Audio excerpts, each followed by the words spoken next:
এই যে আমরা নিজেকে বিশ্লেষণ করছি, এটি আমাদের শেষ পর্যন্ত কোথায় নিয়ে যাচ্ছে?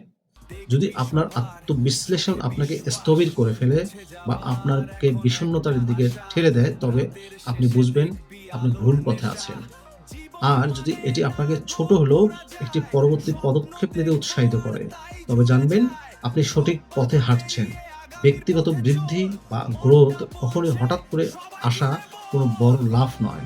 এটি আসলে ধারাবাহিক এবং প্রায় অদৃশ্য কিছু ছোট, ছোট উন্নতির সমষ্টি। আজ হয়তো আপনি আগের চেয়ে একটু মনোযোগ দিয়ে কারো সাথে কথা শুনলেন। কাল হয়তো নিজের কথাগুলো আরো পরিষ্কারভাবে প্রকাশ করলেন।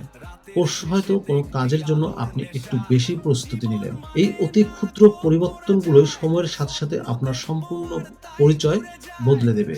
তবে এই যাত্রায় নিজের অগ্রগতি স্বীকার করতে ভুলবেন না। কারণ যে মানুষ নিজের ছোট উন্নতিগুলো দেখে শেখে না, সে বড় সাফল্য ধরে রাখতে পারে না। ব্যর্থতাকে কোনো চরিত্রগত দোষ হিসেবে না দেখে এটিকে একটি তথ্যের উৎস হিসেবে গ্রহণ করুন। যারা ব্যর্থতাকে কেবল তথ্য বা ফিডব্যাক হিসেবে গ্রহণ করতে পারে, তারাই দিন শেষে দক্ষ হয়ে ওঠে।